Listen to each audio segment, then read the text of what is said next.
What's up, everybody? It's your boy Jerome, and I'm coming to you today with a review for Black Ink Crew Chicago Season 4, Episode 9, titled Barbie Tingz. So without further ado, let's get into the video. Alright, so this episode, it starts out with Four. Four is out there in LA to work with London on the track, and he also has Ryan with him. And Ryan is out there, and he's talking about how proud of Four he is for everything that he's doing. And Ryan is basically out there because, like I said, because of Four, but he's also doing the pop-up shop while he's out there.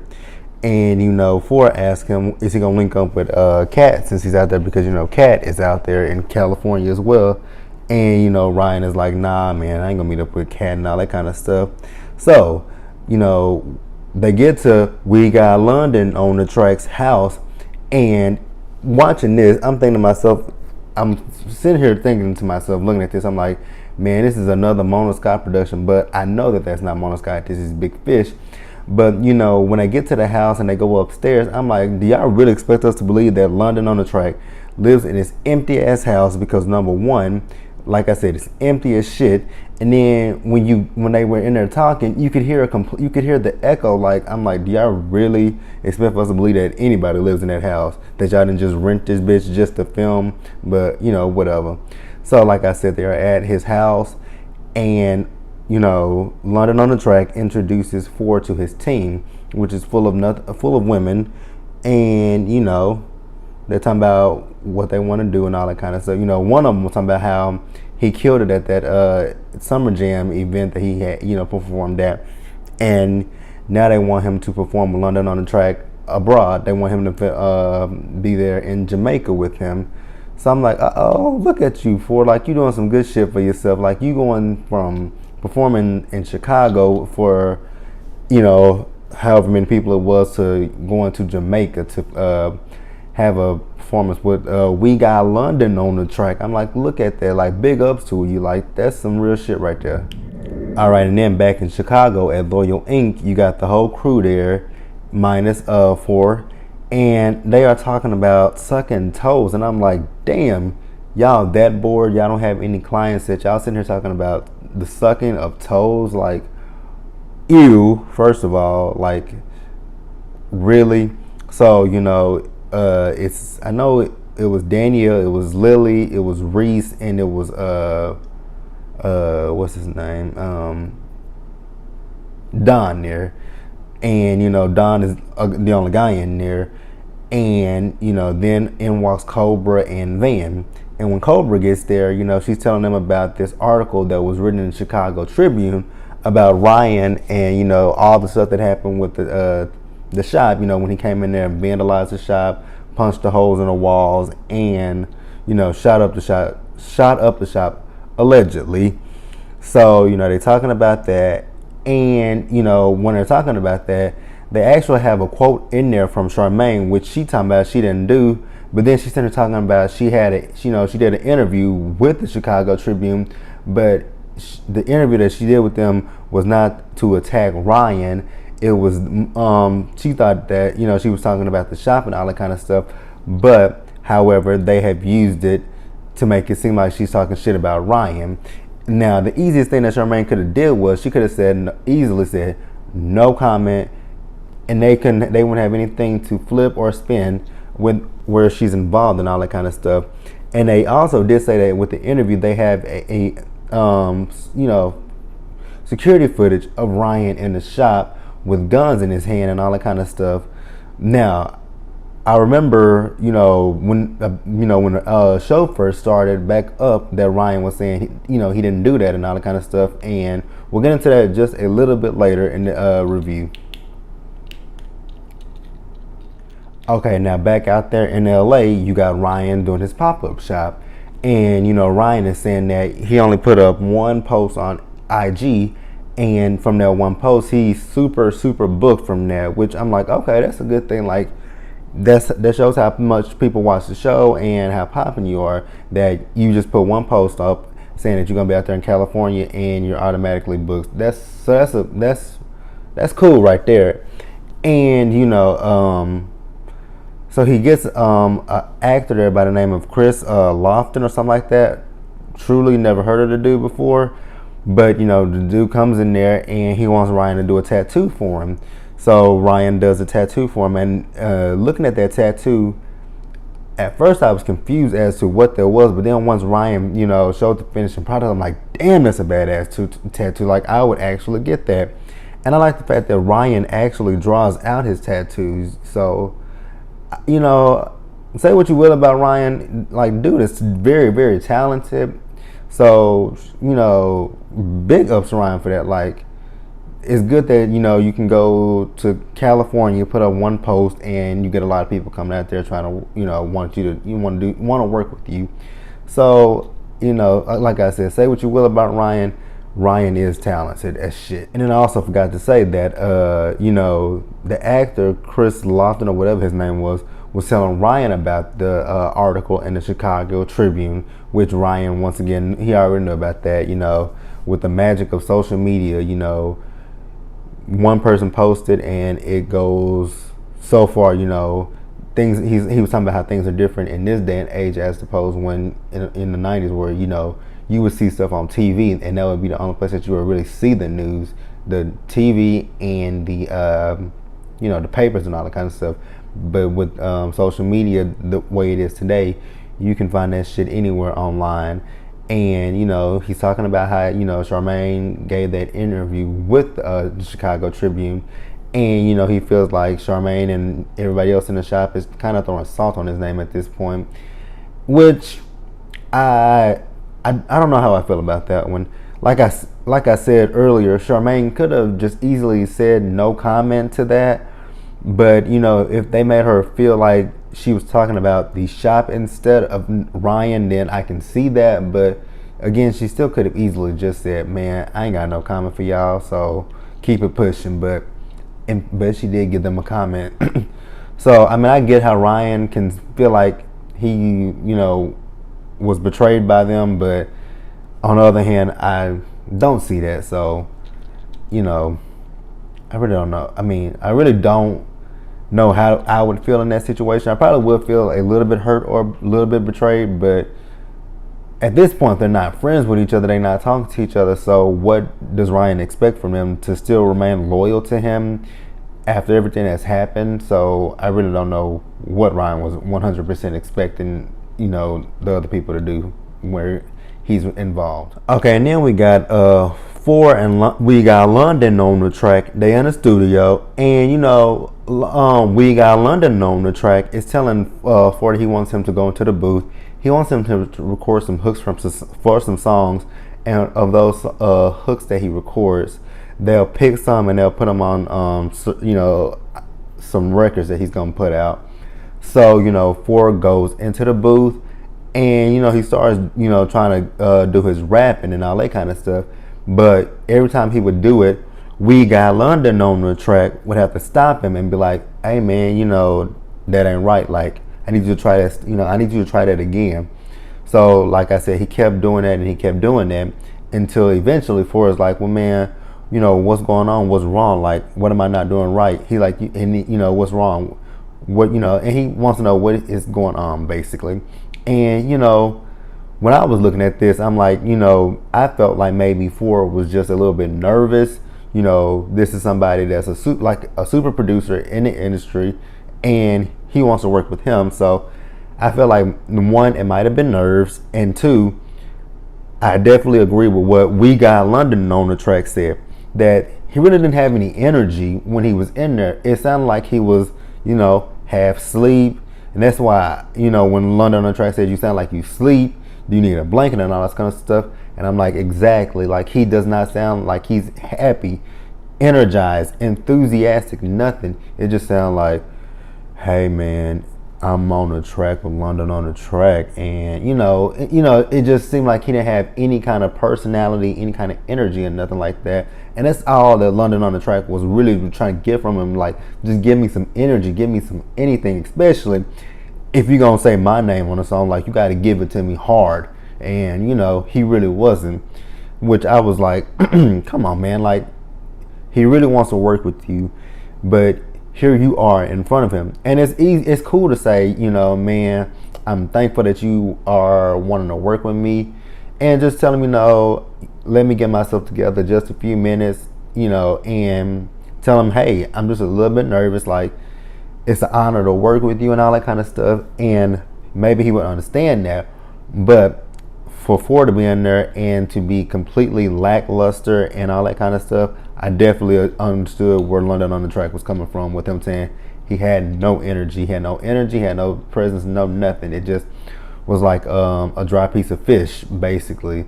So I definitely understood where London on the Track was coming from in that situation. Okay, so we back at Loyal Inc. and this time, instead of it being the girls and Don, it's the girls and Van. And in this scene, they sitting there talking about bras and all that kind of stuff. I'm like, damn, are y'all that bored that y'all, first of all, y'all was talking about toe sucking. Now y'all in there talking about bras. And Charmaine in there with that little bitty tight ass shirt on that don't even fit her, like her titties about to pop out on them. Like, girl, it's okay to go up one size, because that shit is not fitting you. And she talking about how she sometimes don't wear a bra. Lily talking about how she don't sometimes wear a bra. And then I died laughing, because this was funny though. When Charmaine asked Van, do you wear a bra? I'm like, oh my God. Like, you gonna ask him, do he wear a bra? Which is funny. But, and I'm sitting here thinking to myself, like, damn, do y'all not have anything to do? Like, y'all don't have any clients whatsoever? But then, Reese says, well, I need a little bit of space. Like, I have a client coming in today. And, she's like, she needs somewhere to tattoo and all that kind of stuff. And, since 4 is gone, Charmaine and everybody's like, well, why don't you just go and, take, 4's area. And she goes in there, she sets up and all that kind of stuff. And Cobra comes in there. And, Cobra finds out that Reese is taking over 4's booth. And she gets in her feelings, talking about, she was there before the new bitch. She's been there before her, so why does she get a booth and, Cobra doesn't? Now, I do get where Cobra is coming from.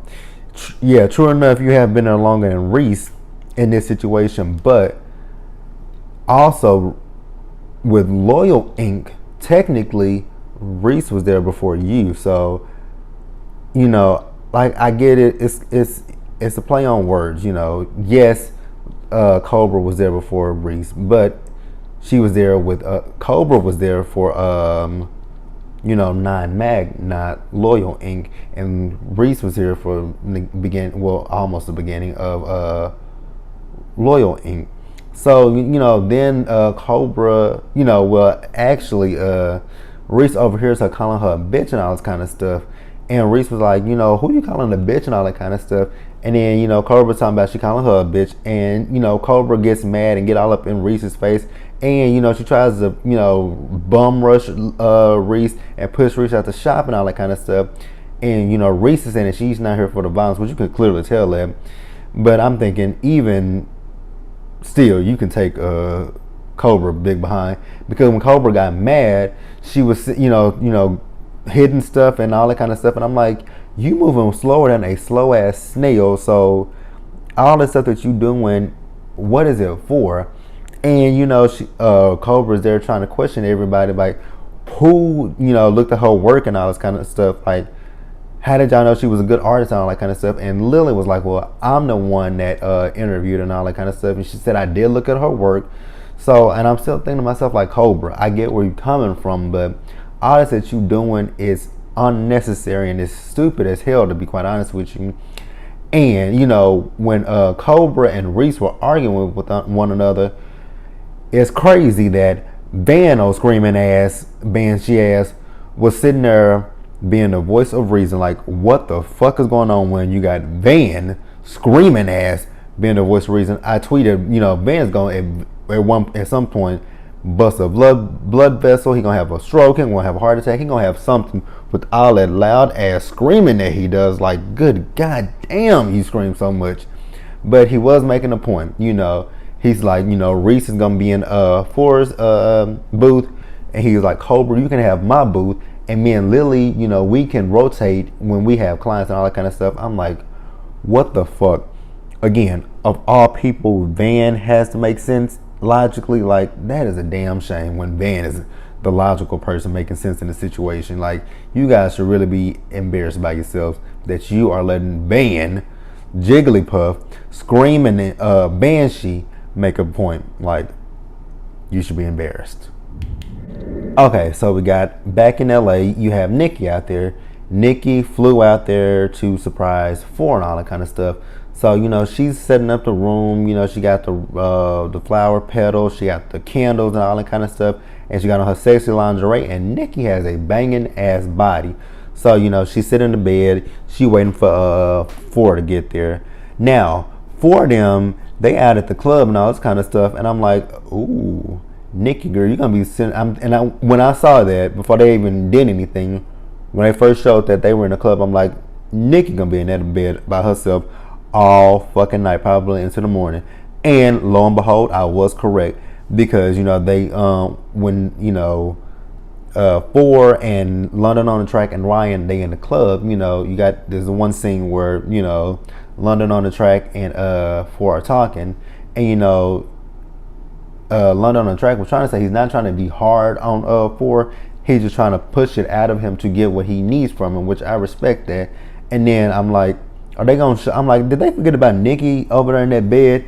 They didn't. They showed Nikki in the bed at 3 a.m. knocked the fuck out. I'm like, see, I knew when I first saw Nikki setting that bed up. I'm like, Nikki is gonna be in that bed all night, because I'm like, Four is not coming home.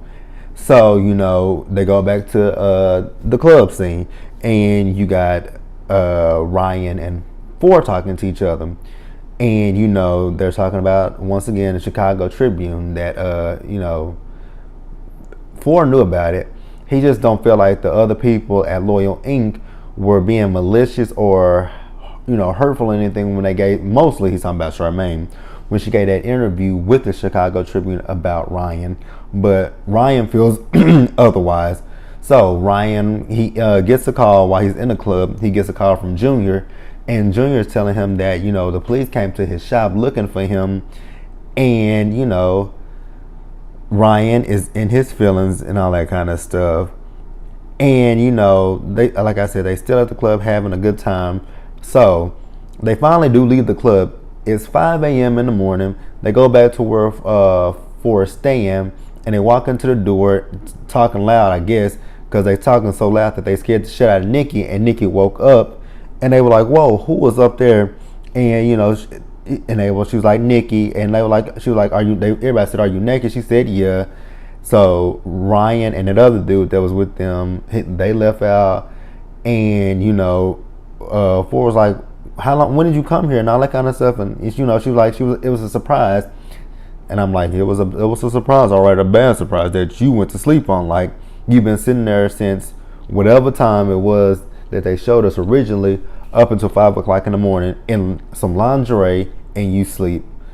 Like, that was a surprise, all right, a major surprise to him and to yourself, but it was cute nonetheless. Okay, and then we get this scene out there in LA where Ryan is buying some flowers. Not sure why Ryan is buying some flowers. So he and Four, they get into it in the car, and they go to a location where they're filming and all that kind of stuff. So on location, they are actually meeting with Nicki Minaj, and Nicki Minaj hit up Ryan because of his Instagram post of them being out there in LA and all that kind of stuff.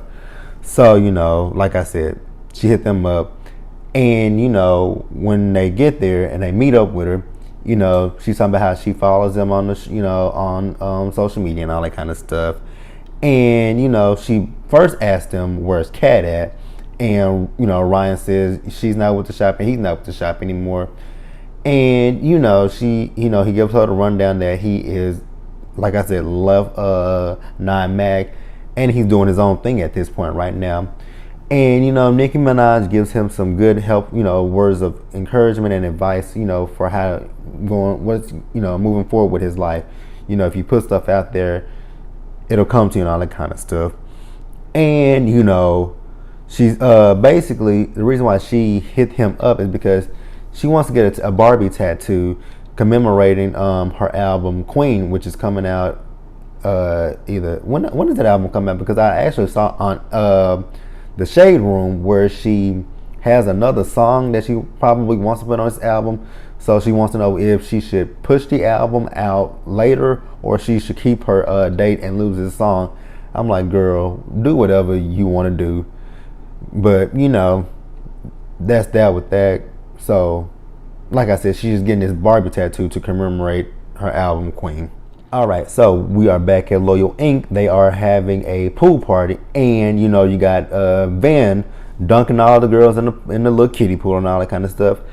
And now here's the thing that got me, that can really confuse me. When he was talking about the way that the girls at the shop were dressing and all that kind of stuff, you know, I'm like, but it's a pool party. What do you expect them to wear? A muumuu? Or, I mean, like, it's a pool party. So, of course, their body's going to be showing and all that kind of stuff. But whatever. So, you know, like I said, and they're having a pool party. You know, Van is sitting here talking about the whole shit that happened with Ryan and the Chicago Tribune. And, you know, he's talking about how Ryan is out there in LA right now posting, you know, stuff about what really happened when he went to the shop and all that kind of stuff. You know, showing the videos of him just painting over the walls and him not having a gun and all that kind of stuff. And, you know, whatever with that.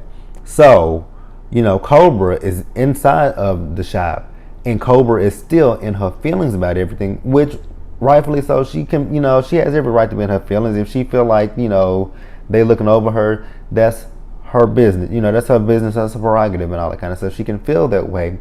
But for her to continue to question this girl and continue to call her a bitch and all that kind of stuff, you know, I really just don't get it. Like, you weren't there when they started Loyal Inc.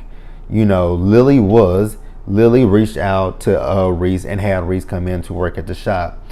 I still don't get how you in your feelings. And, you know, you still in your feelings about her having a booth to tattoo in. But Van did say that you can go in his booth and tattoo. So I really was not understanding why Cobra is still in her feelings when Van himself said that she can tattoo in his booth. Like, I was like mad confused by that. Like, it wasn't making sense to me why she was still upset. Like, that really did not make sense. I'm like, but Van said you can tattoo in his booth, so I was confused as to why she was still mad. But she mad, whatever. Let's move on. And then lastly, you got Ryan and Ford. They are at the studio with Nicki Minaj, and you know they're doing her tattoo for, you know, her Barbie tattoo to commemorate her album Queen. She got the tattoo on her wrist. And, you know, earlier in the show, I forgot to mention that, you know, she was talking to Ryan about this tattoo. And, you know, she said that people have told her that if she get a tattoo on her wrist, that it would hurt. So, you know, fast forward, Ryan is doing this tattoo for her on her wrist. And she is being mad. You know, you can see, and I remember seeing that video on Instagram when Ryan did the tattoo. And she was being so extra and all that kind of stuff. And I'm like, why are you being extra? Like, that shit don't hurt. Like, if you can see right here, I have my grandmother's name on my wrist, and when I got this one done, you know, the girl was doing a tattoo for me, and I'm just sitting there like, you done? Like, really? I'm like, that shit don't hurt. Now, the tattoo that did hurt me, this one right here on my arm, it hurt a little bit, and it really didn't hurt until they, you know, it was so much shading and all that kind of stuff. And the tattoo on my neck, like, now that shit really fucking hurt, but the wrist one, I mean, it's like a little pinch and all that kind of stuff, but it ain't nothing that severe for her to be making all those faces and, you know, all that kind of shit. But that was Black Ink Crew. Tell me how you guys feel about the episode. Like the video, leave your comments, and subscribe to the channel, and I will see you guys later.